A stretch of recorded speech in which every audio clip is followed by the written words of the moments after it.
Catherine Hoggle has spent the last 7 years in a psychiatric hospital in hopes treatment will make her competent to stand trial for the abduction and assumed murders of her children, Jacob and Sarah.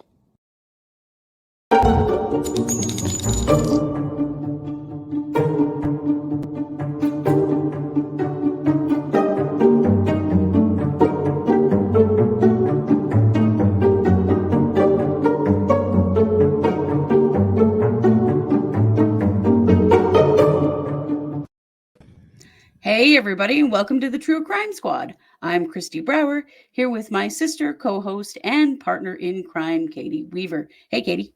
Hello. How's it going? Whew, it's going. Sad weekend at my house. My youngest daughter learned Friday night that one of her good friends had been killed in a motorcycle accident. So sad. We've had some real sad teenagers around here this Yeah. weekend, and yeah, it's a terrible thing. So, That is. yeah, we did take a little time, actually, just in an attempt to kind of cheer her up and get her to think of something else. We Mhm. went to Jackson Hole yesterday and had a really Fun. nice drive. Man, it's gorgeous up in there. And we ate Mhm. at the Mary Piglets, which is the last place that Gabby Petito was seen alive, Yes, and it where is. Brian had an altercation with a waitress there. Every time I go there now, that's all I'm going to be able to think about. But Right? Because we've actually been going there our entire lives. So, mhm, yeah. Yeah. So yeah, it was a nice day, but yeah, it's been kind of a tough weekend around here for sure. yeah, that is crummy. Well, I'm sorry to hear that. Mhm. I, Yeah. on the other hand, spent my weekend in Jackpot, Nevada. So, Right? Tearing we it had, up. yeah, no, I came home with $12. Let me just say that. Yeah. Spent the weekend really just having some fun with Rhonda and Mike, and we Yeah. brought our dogs and stayed in a pet-friendly hotel and did some gambling. And one night we sat around and played Uno for a while in our hotel, which was just nice Nice. to get away. So we had a good time. Well, good.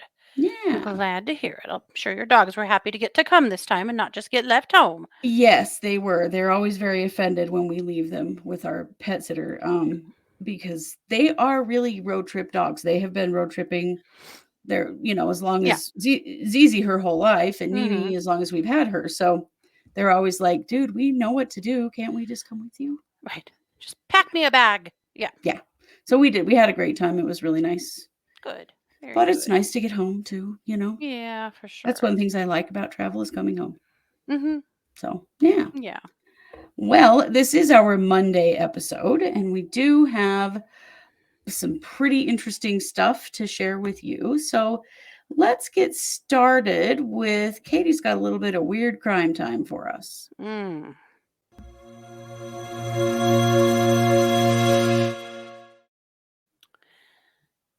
When choosing to fake yourself for a career and fake being something you're not, Mm. I think most people would not fake being a mortician. Oh, whoa.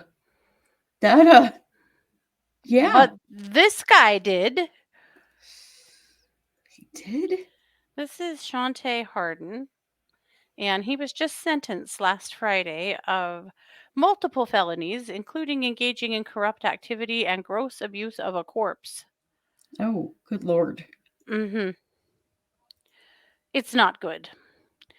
Uh, Shantae, and it wasn't just that. I mean, he had 31 counts Oh, related to wow. operating as an unlicensed funeral director. What, what, why would you do that? Like, what Uh, is the motivation here? well, he says that he was trying to help out families who really couldn't afford funerary care. But That seems sketchy. he also did a lot of sketchy financial things, including intimidating some people, renting a car in someone's name and not paying for it, and a bunch of stuff like that. Like, yeah, it's not as altruistic as he would want it to sound. I'm sure not. However, he did really want to definitely look like the good guy, that Mm-hmm. he was just trying to help people who needed help. But, you This is can't not the way to operate do that. a funeral business without a proper license. You can't. No. Or the No. actual know-how? Like, what? Was he embalming people? Well, here's what the article I read said.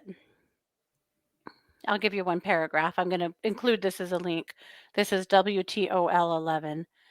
They said over 3 weeks of testimony, more than 50 witnesses said Hardin deceived them into believing he was a funeral director who could offer affordable funerals for loved ones.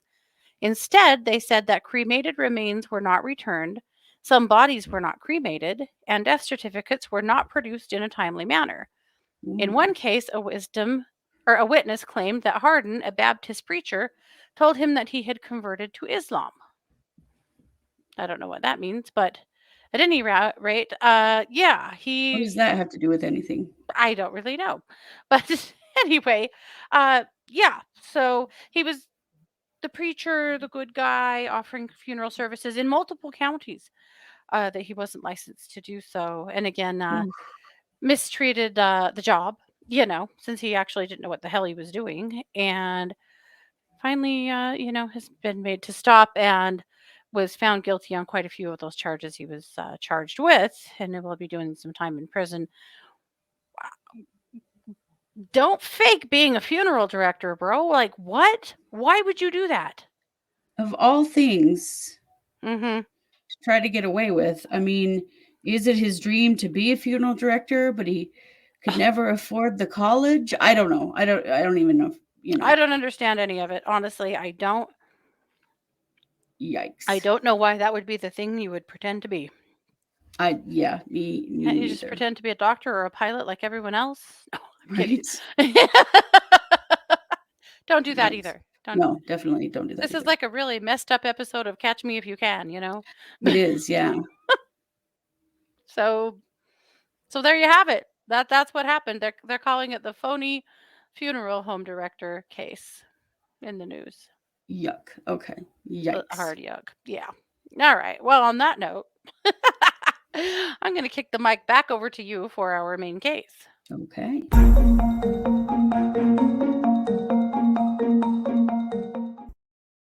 All right. So, for our main case today, this is a listener suggestion. So, thank you. We always appreciate those very much. We're Mm-hmm. going to talk about Catherine Hoggle. And you may know this story. This happened back in 2014 originally, but this is about the disappearance of her two young children. Jacob was 2 and Sarah was 3. Mm-hmm. They have been missing since 2014. And is September of 2014. They have never been seen again, and no one knows what's happened to them. No. So, Catherine Hoggle had struggled with mental health issues as a teenager and then into adulthood. She had spent some time in a psychiatric facility several times. So she and her husband Troy had 3 children, a 5-year-old, a 3-year-old, and a 2-year-old. And they were no longer together in a relationship, but Troy did not trust Catherine to be alone with the children because of her mental health issues. Mm-hmm. And so they were living in the same house so that she could have time with the kids. But, he thought what he had set up was like supervision all the time, right? Yeah. So on the day that these children went missing, Catherine and Troy had the kids at the park. And then they went to Catherine's parents' house while Troy went to work. Mm-hmm.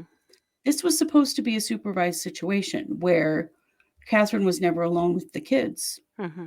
Catherine was also not supposed to be driving because of her issues. She was at that time diagnosed with schizoaffective disorder.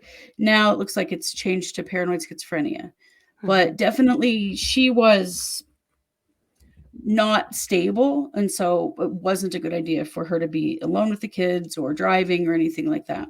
Yeah. But on that day, everybody that should have been paying attention wasn't. They kind of they slipped up a lot. So Catherine told her dad that she wanted to take Jacob, who is at the time 2, out for pizza. Just him, not the other 2 kids, just him alone. You look back on it now and you go, how many 2-year-olds do you know that are going out for pizza with their, little kid, right? So she's gone for 3 hours. When she gets back, Jacob, not with her, no pizza. And she says that she dropped Jacob off at a friend's house for a sleepover. As 2-year-olds are known to do? No. I mean, all of it has red flags written all over it. Right. And unfortunately, no one has let Troy know that this stuff is going on. Also, Catherine's parents don't immediately see it as a red flag when she comes home without Jacob. Yikes. Which, there's been a lot said that they were having a really hard time coming to terms with her illness, and she seemed lucid, and so they thought, everything's fine. I don't mean to blame them, but there are a lot of things that fell through the cracks in this situation. So then she decides that she wants to go home and take Sarah with her. And there are some different accounts of how the evening went. Some accounts say that her dad was at the house and he left an hour before Troy came home because he had to go to work. Some accounts say that she was home alone with the kids. But what we know is Troy came home about 1 a.m. from his job. He looked in Jacob's bedroom and Jacob was not in his bed. He assumed that meant Jacob went to his older brother's room because he did that a lot. So he didn't check. Oh, boy. And he didn't check to see if Sarah was okay. And he also didn't check to see if Catherine was at home. So he goes to bed. And when he wakes up in the morning, he discovers that Catherine is gone, and so are Sarah and Jacob. After a few hours, she comes home without any of the kids. And when he asks her where they are, she says that she enrolled them in a new daycare and that they're at the daycare. And this is when he gets pretty nervous. So he says, okay, let's just get in the car and go see him at daycare. Go see how they're doing. So they get in the car, start driving around. Catherine gets very, very upset. Is acting really strange. Can't direct him to any said daycare. She asks to stop to get a drink. She was on medication that made her very thirsty. So they go in a fast food restaurant, get a drink. As they're going back out to the car, she says she wants to go refill her cup. She goes back in and she doesn't come back out. Oh. So he goes in looking for her and she had run away. She was missing for about 4 days. And someone found her just kind of wandering around the street. Oh, boy. Not well, not in a good state at all. So when she disappeared from the fast food restaurant, Troy went to the police and reported this. This happened in Maryland. Reported to the police what was happening, and the police, of course, start searching for Catherine and for the 2 kids. Well, someone recognizes Catherine about 4 days later, wandering the streets randomly because her face has been all over the news because they're looking for her and her kids, right? So they get a hold of Catherine and they bring her in, and she tells them that she's left her children with a friend. So there are a lot of different stories here, none of which match up at all. She actually even gave the police the name of the friend. Wasn't true. So then she said that she had left them at the park. Eventually, they actually go to the park and take her there. No kids. Yeah. So Catherine was charged with several misdemeanors, abduction, child endangerment, that kind of thing. The things that we see happen, like in the Lori Vallow case, right? In some of the other missing children's cases we've seen, where the state will the prosecutor's office will immediately charge them with whatever they can to get them in jail. Yeah. so they can hold them and try to figure Mhm. out what's happened. So huge searches go on for these kids. They don't find anything, Oh, nothing. boy. These kids have literally just disappeared off the planet. So Catherine is found to be incompetent to stand trial, but restorable. And if you'll recall, if you follow us with the Lori Vallow Daybell situation, this is what happened to her as well. Mhm. Being found competent but restorable means that this person has a psychiatric problem. They need to go into a hospital. And like Katie always says, get spiffed Mhm. up and then they can come back out and go Mhm. to trial. So she goes into a psychiatric facility. She's in there for 2 years. Mm. And in all of this time, she does not say anything about where her kids are, what's happened to them. For a while, she kind of convinced some of the people in her family that she had just left them with a friend and they're safe and they're fine. It sounds a lot like the Lori Vallow story. Right. A lot of this is sounding Lori Vallow-esque. Yeah. Yeah. So, but the problem is she's told a lot of different stories. Mhm. Like every person that talks to her, they get a different story. None of the stories pan out. The kids are still missing. They've never found their bodies. Yeah. Nothing. So in 2017, they decide they need to charge her with a bigger charge because so in Maryland, they have some laws about how long you can be held and considered incompetent for a trial. Like Mm. they're not allowed to just hold them forever. Mhm. So on misdemeanors, the maximum they can be held is 3 years, and then the charges have to be dropped until they can, Mhm. figure something out. So, in order to prevent that, in 2017, the prosecutor's office charged her with murder of both of the kids because at this point, they were 2 and 3. They've been missing for 2 years now, 3 years Yeah. almost, and they're like we're not we are not finding these kids, and they're not alive. Their Yeah. dad absolutely believes that, you Mhm. know. So they charge her. Well, they kind of do. I mean, she's got charges, but she can't even be arraigned Mm. because she's not competent, right? Yeah. So now, when she's charged with felonies, they can hold her for 5 years. Well, that was last year. Oh, boy. So they have, I think they must have gotten an extension because it's not quite, the timeline doesn't match up exactly. But basically, Mhm. the they have until December of 2022 to find her competent to stand trial, and if not, they have to drop her charges. Oh my god. So this has been in the news quite recently Mhm. because she's been evaluated. Every time the evaluators come back and they say incompetent to stand trial and a danger to the community.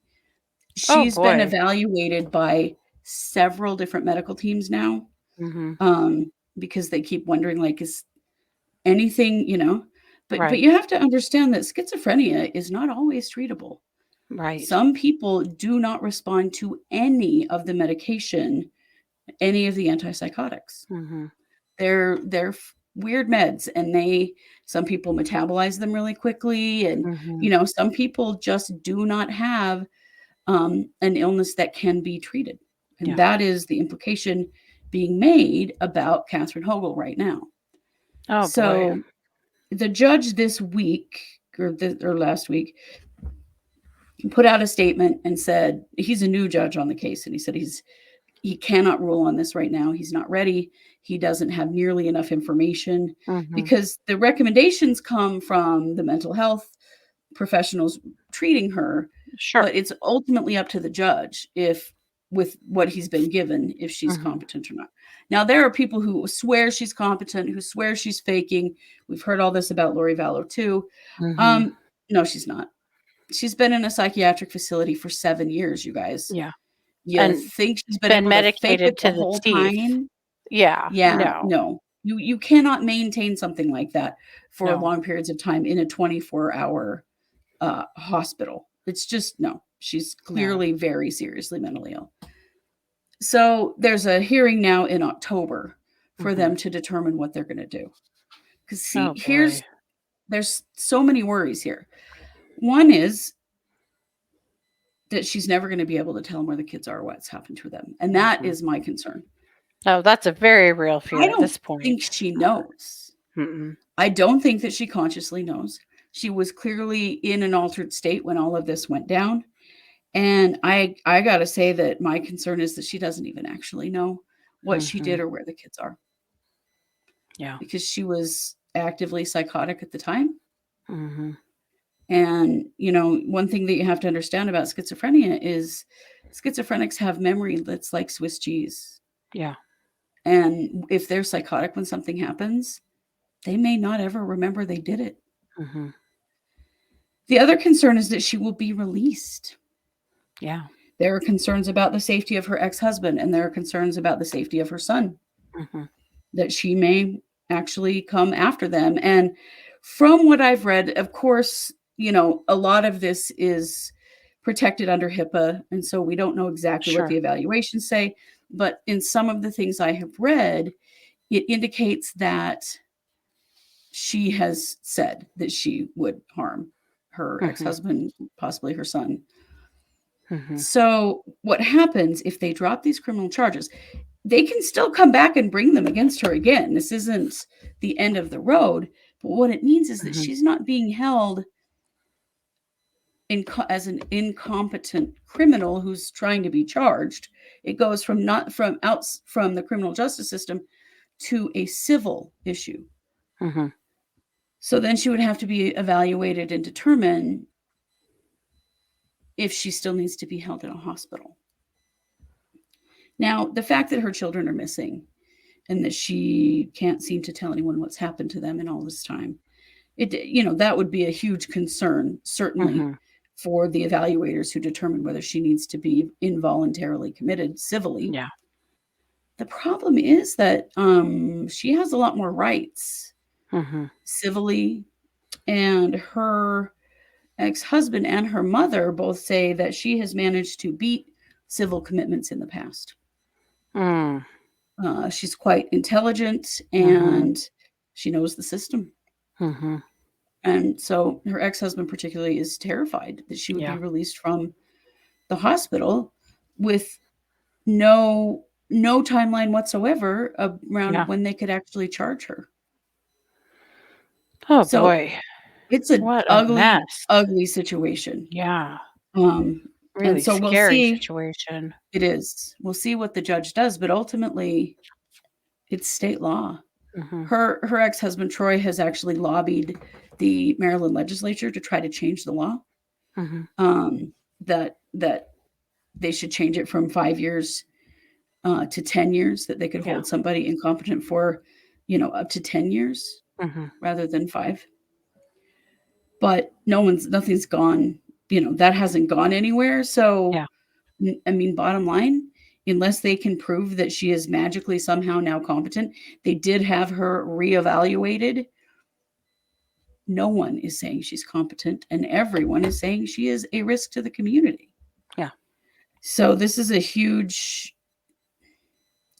it's a huge, scary situation, really. Yeah, it is. Um, Yikes. because the civil system, I mean, hopefully they will find a way to hold her, but Mhm. they don't have nearly as much power as the criminal system does Yeah. in situations like this. She's got to be a current risk to herself and others. I mean, she's not convicted of anything. If they drop these charges, she's also not charged with anything. Mhm. It's all very scary. So Mhm. there's a lot going on with this case right now. We'll see more coming up. But Mhm. that is my concern, is that she actually doesn't know what happened Yeah. to her children, where Mhm. they are, what she did. She But doesn't know. man, she managed to conceal both of them. Whatever she did do, she managed Kinda to conceal both of them. No one has ever, I mean, never what found the them. hell did she do? Right. Some people have believed that she gave the kids away, that she gave the kids to someone. Hmm. But with her charged and these kids being looked for, and it's all Yeah, over the this news in doesn't Maryland. track. This doesn't really track that somebody would. I mean, they were 2 and 3, and No. this happened Mhm. in 2014. I mean, look at how much they would have Mhm. grown by now. It Yeah. it doesn't track. No. But none of it, I don't know, none of it makes very much sense. No. It's really concerning that her parents let this stuff happen. Yeah, it is. It's also concerning that dad didn't check when he got home from work. Mhm. And I don't mean to blame him because he's going through a lot, Mhm. but that is a concern. Everybody said they were so sure she wasn't safe with the kids. And then all the people that were meant to protect the kids dropped the ball that day. Yeah. But, So she that's shouldn't have what we been with know. the kids at all, apparently. Probably not. Probably not. Um, so this is what we know. Wow. So, I mean, unless they can find her competent and get her trial started by December of this year, she's going to have her charges dropped. Yeah. And then we'll see what the civil system does to try to hang on to her. Yep. She's been hospitalized for 7 years. Yeah. I don't know. It's super scary. And, like Troy, the dad, has said, I don't have any, I don't care how we find the kids or what condition they are when we bring them home. We just want to bring them home. Yeah. Because he knows this has been way too long. There's no Yeah. way that No. they're still living. No. Well, how sad. Yeah, it is. It's really sad. And these situations are very challenging because the family has said it feels like Catherine has more rights than Jacob and Sarah at this Mhm. point, which is kind of true. Mhm. But when you start messing with, laws around commitments and mental health and that kind of thing, there Mhm. are a lot of protections for her Yeah. personally. And there have to be, I mean, Mhm. if she's found competent to stand trial when she really isn't, Mhm. they're going to end up with the same result eventually, Yeah. which may be that she doesn't sit in a hospital for the rest of her life. Yeah. So we're going to keep an eye on it. Thank you for the suggestion. Yeah. And yeah, it's an interesting and sad case. I'm Yeah. just going to show this is a picture of Catherine with her children, and that's about the age that they were when they disappeared. Mhm. Ah, what a sad deal. It is, and it's one of those that's very challenging. What does the criminal justice system do in a situation like this? Yeah. And the police feel like they have exhausted everything that they've had. They Yeah. used her cell phone pings. They did these huge searches Yeah. and have found absolutely nothing. Mm. There are no witnesses. There's no evidence. There's nothing. Yeah. These kids just vanished into thin air. So we shall see what Yeah. comes going forward. I don't even know. But Yeah. my biggest fear is honestly that she doesn't know where the kids are. She doesn't know what happened to them. The reason Mhm. she won't answer that question is because she doesn't actually know. Mhm. I Especially suspect that's psychotic like true. that, you know. Mhm. There's yeah, and that's the saddest part. Yeah. They may never find these babies. Yep. Wow. You know. So we will continue to keep an eye on this case and let you know as we see updates. Mhm. And Katie, I'm going to turn the time over to you for some WTF news. Okay.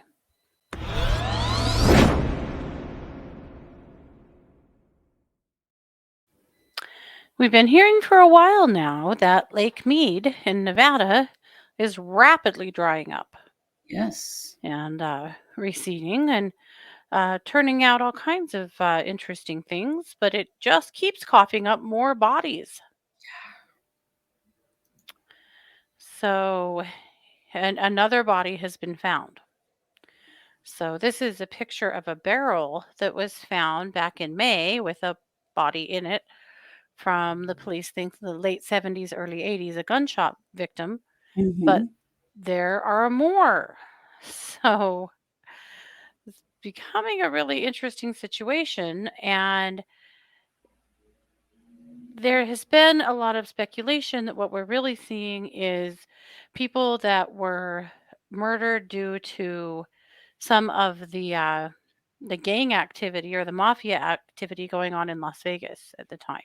Yeah, wasn't it kind of known that that's Yeah, where people murdered by the mafia would dump them? yeah. So, So the lake yikes. surface has dropped 170 feet since 1983. Wow, Yeah. that's a lot. So you consider that happening and, bodies that had been dumped there at some point, I mean, it's a wild thought, you know, to think of what could be happening here. So, anyway, I wanted to tell you a little bit more about the bodies that were found. So on May 1st, they found a barrel, of course, with gunshot wounds and things. And then a week later, they found human skeletal remains at Calville Bay. More recently, more human remains at Boulder Beach. And then some more this weekend that have got them really wondering exactly how many bodies are in Lake Mead. Right? They've already found 4? Mm-hmm. Whoa. 4 in the last 4 months. As the water keeps receding, more bodies keep turning up. So we're keeping an eye on it because it's very interesting. It's also possible that they will be able to, take some DNA. Hopefully, there's enough from, what they're finding to be able to eventually, you know, figure out who these people are and at least give their loved ones some kind of a closure because it's likely that they've all been missing from, again, like the 70s and 80s. And Wow. these are very old cold cases, likely, that have been silent for a long time. So, anyway, interesting stuff happening there. Yeah, that is, and it'll be very interesting if they can close some cold cases. Yeah. I would hope that they can. I mean, Hmm. can they tell? I mean, are these all people who were murdered, or do they know? They don't know. They don't know. At least not that There they're could be saying, but drownings too. it's true. They could be drownings too. Yeah. But I mean, the one in the barrel, they were able to say that that was a gunshot wound, but the others Mhm. they haven't said. But anyway, I think it's pretty fascinating. Yeah, that it really is, and yeah, that is a where they've already found 4. What does that mean? Right. How many more will there be? That is an interesting question. For sure. Wow. Yeah. Alright, well, thank you for that. Yeah. So this is our Monday episode. We will be back on Tuesday and Wednesday with more live no, with more updates and cases. Hmm. And on Wednesday night at 7 p.m. Mountain, we will be back with our live stream case updates show. So you want to stay tuned. We've got lots of great content coming this week. And as always, please like, subscribe, share, comment, and go check us out on Patreon. We are True Crime Squad on Patreon. And when you become a patron over there, you help to support the financial side of what we do here to make these podcasts possible. Hmm. And for that, you do get extra bonus content every month. You also get the psychic hour. So we are giving that to our patrons, as well Hmm. as if you join our subscription on YouTube, you can also get the psychic hour and our monthly cold read party where you bring us old cold cases and we'll read them and tell you what we think happened. So Hmm. there's lots of great stuff, lots of places to get more involved with us and get more content. So check Yep. that out. And you know it, we are the True Crime Squad. Thanks for being here. Take care.